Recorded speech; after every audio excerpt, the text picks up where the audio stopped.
بېنظیري د روپو نوې قسط به د کل نه شروع کیږي. د دې په باره کې زیاتکر کسان تپوس کوي وایي تېر شوی قسط چې دی هغه موږ د اختر نه مخکې راغستی دی او تر اوسه پورې موږ ته نوې روپۍ چې دي هغه میلاو نه شوې. د دې نه مخکې پې موږ هم ویډیو کړو چې دا هر 3 میاشتې پس چې دی دا روپۍ به تاسو ته میلاویږي.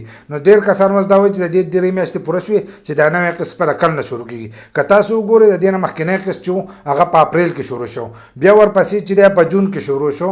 نو اوس د دې چې دی 3 میاشتې دي پوره شوې، کمې 9000 روپۍ چې میلاوي دي نو د هغې نه وروسته یې دي 3 میاشتې چې دی په دې اګست کې به اوس پوره شي. نو زیاتکر کسان وایي چې دا روپۍ به اوس موږ ته د کل نه میلاویږي. که تاسو وګورئ نو حکومت چې دی هم په دې میاشت کې ختم شو، د اګست په میاشت کې د پی ډي ایم کوم حکومت چې دی هغه هم ختم شو او حالن سات چې دی نگران وزیر اعظم ناست دی. بل لا به د روپو کې نوی اپډیټ هم راغلی، نو د هغې د وجې نه به دا روپۍ چې دي دا به نورې هم لیټ کیږي. نو هغه کم اپډیټ دي هغه به دې ویډیو کې په کوم، خو د هغې لپاره چې دی ویډیو به پوره ګورئ، یو لایک شیر کمنټ چې دی ویډیو له به لازم ورکوئ. ځینې نوي کسان دي اکثر هغه دا تپوس کوي چې موږ ته به د خپل اهلیت څنګه پته لګي. نو د اهلیت د اسانه طریقه دا ده چې 8171 ته خپل شناختي کارت نمبر ورولېږئ، نو په هغه طریقه هم تاسو ته میسیج راتلی شي. خو اکثر سرور بیزي، نو زیاتکر کسان ته چې دی د هغې د وجې نه میسیج نه راځي. نو ټویټر باندې چې دی تاسو ښه په اسانو سره خپل اهلیت معلومولی شئ. ولیکئ ورته هلته که هغو پکې مینشن کوي د خپل شناختي کارت نمبر ولیکئ او بیا ورته دا ولیکئ چې موږ د بېنظیر د روپو لپاره اهل یو که نه یو.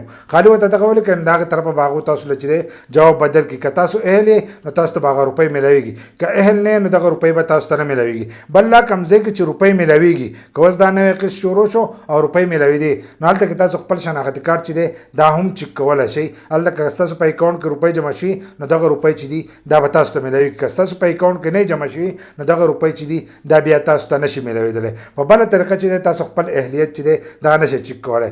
بل ویب سایټ و نو هغه ویب سایټ چې دی حالن ساعت چې دی هغه بلاک دی او کار نه کوي. نوی اپډیټ پکې دا دی، د دې نه مخکې ما هم یو ویډیو کړې وه چې اوس په راروان قسط چې دی هغه به تاسو ته په اے ټي ایم باندې میلاویږي. نو زیاتکرو کسان په دې باندې ویډیو جوړه کړې ده چې اوس کوم نوی قسط چې راځي نو هغه کیدای شي چې اے ټي ایم کارت تاسو ځان له راکئ، نو د هغې نه وروسته به تاسو ته میلاویږي. خو د هغې لپاره چې دی څه معلومات دي نه دي ورکړي، په خپل ویب سایټ چې دي څه معلومات یې نه دي ورکړي. نو دې ځل له به دا قسط چې دی دا به لیټ ځي.